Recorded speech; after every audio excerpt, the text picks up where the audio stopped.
Hi, this is Alyce-Kay Ruckelshaus from Threshold of Hanani, and I'm with Pat Sikora, author of Kingdom Now. Show your book. Very good. She always makes me show the book. I always make her show the book. You know, when you write something, then you're kind of hesitant to, Yeah. but I'm going to make her show it every time. All right. Anyway, so we are here to talk about serving one another, okay? Which for some of you, that's like really exciting. And for some of you, it's like, oh no, serving others.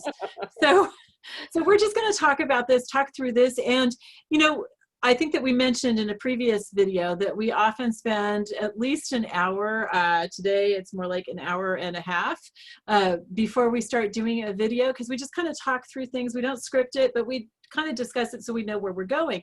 And we realized today that we have very different viewpoints on this, and we decided to go ahead and not push ourselves to agreement, but let us have those different viewpoints and discuss it that way in front of you, so that you all can see how you can have disagreements and benefit each other and serve each other in the process of having these disagreements, and not come to blows and not come to agreement.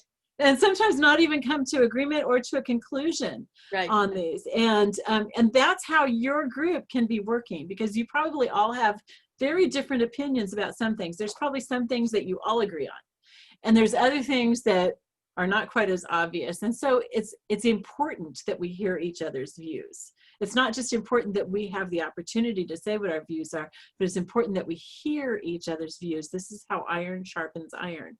Right. So Pat, what are we talking about today? Well, we're talking about serving one another. And what came up as we were talking, the passage that I focus a lot of time on in the chapter is the one of Jesus washing the feet of the disciples. And I don't want to spend a lot of time on that, because that's what you've done in your homework. But my thought as I was writing it, and as I've been going through it, is that service is, in this case, was a menial job that was not his job, but it was a job that needed to be done, and therefore he did it. And I often see that attitude either in the positive or the negative in people, often in employees who have a job whose function is serving, a secretary, an assistant, a lot of different kind of jobs where your responsibility is to serve others. And sometimes it's easy to get an attitude and think, oh, well, I'm above this. Why do I have to do this job? Why can't I be doing that job? And so that was what I was thinking about as I was writing the study. Alyce-Kay came in with an entirely different approach. And so we're just going to go with it for a little bit. Yeah. So where Pat was talking about the secretary feeling maybe a little demeaned, having to get coffee for her boss and do all these menial tasks, maybe even go pick up his dry cleaning. Oh, hello, yeah. That's not okay, right? Right. The thing is that when we look at Colossians 3:23 through 25, and we'll put this down in the description box below, please stop and look it up. In fact, you can pause right now if you want to. Pause this video and look it up. This is a really key verse, and I'm not going to quote it to you because I want you to look it up. But basically what it talks about is doing our work for God, not for man, and doing that serving Christ. It's Christ that we're serving. So that secretary getting coffee for her boss, she's serving Christ. The other thing is that I was a secretary for quite a while, and I learned that in doing those things for my boss, I was freeing him up to do the things that he was gifted in and the things that he was supposed to be doing. And if he had to go get his coffee and you know, run his errands and do all this and that and stuff, he wouldn't get his job done. And Right. so my job was to be there to take care of those things so that he could do his job. And so my job was really important. It was, You know? right? Yeah, Right. because he wouldn't have been able to do his work if I wasn't there to do that for him. And our attitude is everything. And I think that the way that we can have a good attitude is when we understand that we are making something possible. So we Right. do have an important job in serving, but also that we're serving Christ. Right. Ultimately, we are serving Christ. And there's so many jobs that are service jobs, whether you're talking about a secretary, whether you're talking about wait staff in a restaurant, whether you're talking about teachers or medical personnel or safety personnel. So many of those jobs are service jobs. And very often the people that you're serving don't appreciate you, Right. or they are in such dire need that they're not very nice to you.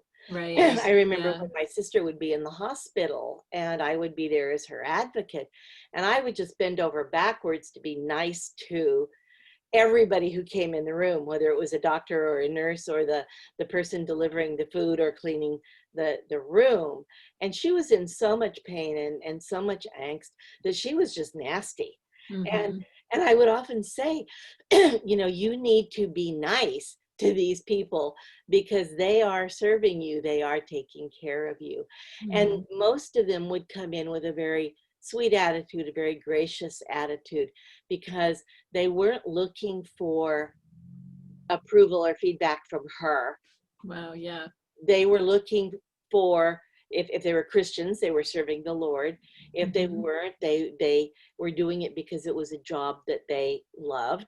Or because they actually cared about sick people. They cared about the person. Mm-hmm. And so service can be, it may be a job you didn't want to do, but for some reason you had to do it. Right. It may be something that you basically like, but you have to put up with some really ornery people in the process. Right. And it may be, Alyce-Kay was saying, what about serving in your giftedness?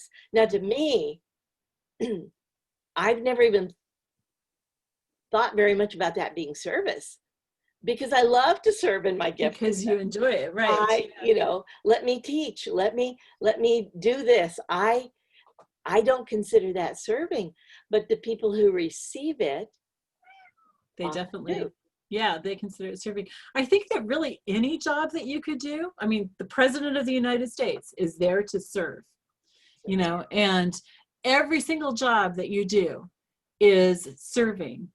If you look at it that way, you know, it could be lording it over other people or it can be serving, but serving is where we do those jobs most effectively. Yeah. And there are some jobs, serving jobs that I think we're all aware of, that tend to get a little tedious.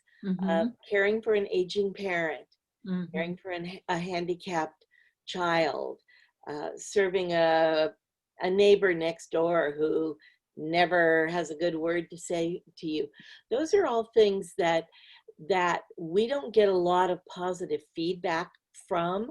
We don't get a lot of joy often from doing it. We're not working in our gift. We're working in almost an obligation, just something that needs to be done, and I'm the person to do it. Right. And yet, again, if we can do it as unto the Lord, then it begins to take on a very different dimension in our psyche. Yeah. And as I talk about in the study, you know, if we know who we are, in the study I say, if we know who we are and where we're going, which is what the scripture says about Jesus. In another book I'm working on, I say, if you know who you are and whose you are, then you'll know what to do and how to be. And I think if we can keep that in the forefront of any form of service, whether it's something we love or something that we just got to do because that's the job that's out there. Right. And different things will be different for different people. Yeah. You know, a lot of people love being asked to come in and cook dinner at the church. Right. Okay, you ask me, that's the last thing I want to hear, but I will do it. I'll come in and stir, but you're probably not going to like what I fix. Right, I'm right, not a right. great cook. That's not I what need much guidance. but you can have, but I can do that. Right. I want to talk a little bit though about what you were talking about, that sometimes things aren't rewarding. You never get any positive feedback and stuff like that. And Uh-huh. going back to that Colossians 3 passage, Colossians 3:23 through 25, it talks in there about a reward. So when you look that up, y'all, look at what it says about a reward. Also, Jesus talked about how, if we get a reward here on earth, then that's the reward, Right. or we can get a reward in heaven. Right. So in a lot of ways, if we go through those situations that are so hard and so tedious, and this is sometimes where we need to help remind each other of these things too, because when we're in the middle of it, it's so hard to remember this. Yeah. But if we can be reminded, if we can remind ourselves, maybe even like write in lipstick on your mirror, but just to remember that you're going to receive a reward for this. Right. Eventually you're going to receive a reward in heaven that's worth even more than all the rewards you could get here on earth. Right. And I just lost my train of thought. Brain free. Where I wanted to go with that was what does the world see? No, yeah. Because here's a place, and remember we promised you that in the study we would go deeper and deeper and deeper and deeper, and we're sort of getting out into the weeds now with some of the harder things. But what does the world see when they see us doing this well? I had a job once where everything about it was an executive job, but everything about it was demeaning. The people above me were unbelievable in every way, and there were things going on. I don't want to take the time to go into it, but I made the decision based on Colossians 3 that I was going to be the happiest, best employee they had ever had. And I went about singing almost under my breath and greeting everybody and being gracious. And the people in that facility knew what was going on. They knew what was happening to me because by the executives. And I wasn't retaliating. I was blessing those who cursed me. And I was praying for those who were despitefully using me. And in the end, I ended up being promoted rather than let go. Wow. It was an amazing experience. I was a baby Christian, probably not more than 6 months old in the Lord, but it was just something that I did. But I was deliberately serving, deliberately doing it with a good attitude. And you could see the people around the facility, the people who were not Christians, kind of looking at me like, what's wrong with her? Because I wasn't reacting in the way that was expected and the way that everybody else who had been in that position had reacted.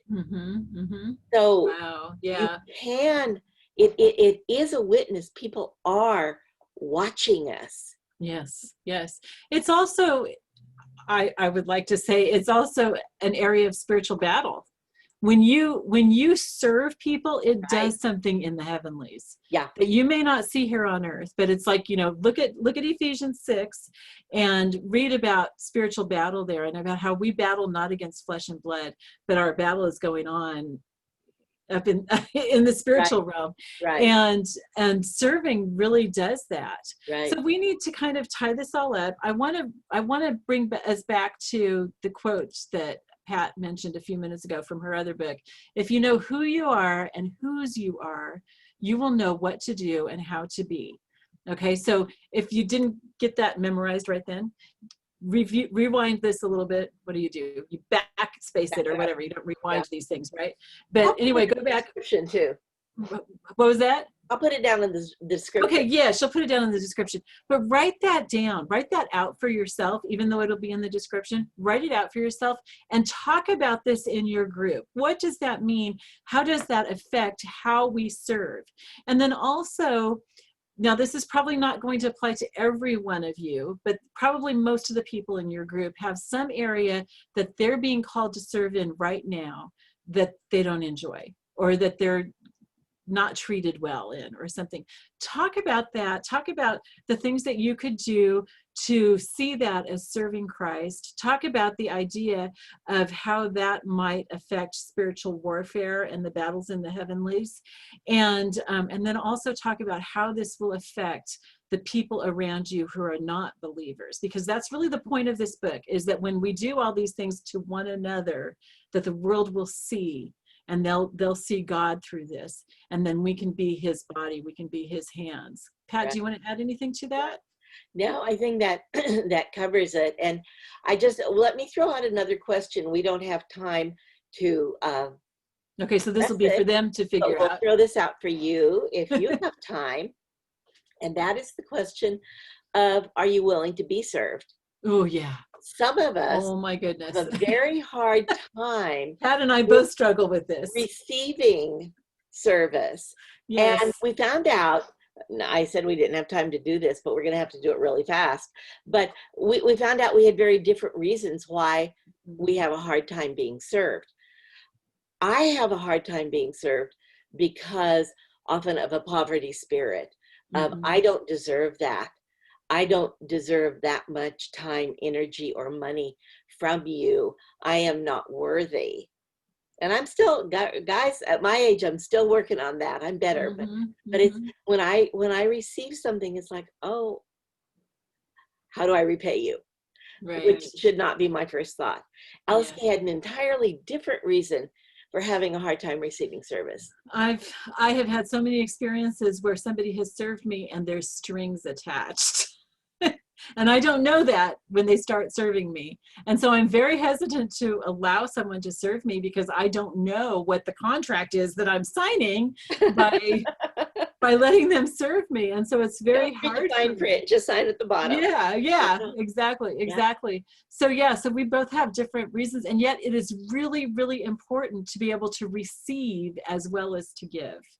And I so if for both of our reasons and whatever you come up with in your group, you may need some healing prayer over that, because we're not meant to carry those wounded places to our grave. We're meant to bring it out into the open. That's why we have ideally closed groups. That's why we're growing closer, because Ephesians 5:20 says, have nothing to do with the hidden deeds of darkness, but expose them.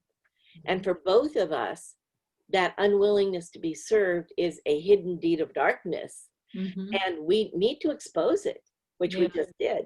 And to pray for one another and to hold one another up so that we might be healed of that, and that we might be open-handed when someone wants to do for us, that those old tapes don't keep running through our head, but that we're freed up.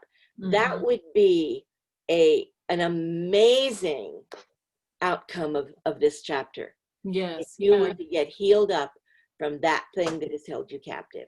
Maybe even spend some time praying together. I know that a lot of you are doing this on Zoom, so it's kind of hard. You can't have somebody sit in the middle and lay hands on them or anything like that, but we can still pray together. We can pray for each other. Choose one person that you're going to pray for. Everybody pray for them, and then choose another person and spend that time in prayer. This will help you to grow closer as a group too. That's right. Good. Beautiful. I think this is going to be a beautiful time, you guys. So enjoy it. All right. We love you all. Bye-bye. And be sure you like us. And that was your job. That was my job. Okay. All right. My job. All right. I'm supposed to say, be sure to like us, give us a thumbs up, thumbs down if you don't like it, comment, share, and subscribe if you're not subscribed already. Be sure to hit the bell next to the subscription so that YouTube notifies you when we put out the next video. Yeah. Okay, so is that it? And I would love to hear in the comments or on the Facebook page somewhere, how's your group going? Yeah, yeah. So when you have an experience, let us know, share it with us. Yeah, no, don't share any personal details or anything like that. Right. This is a closed group, but we would be so encouraged if we heard how that's going. Right. All right, we love you We all. love you. Bye. Bye.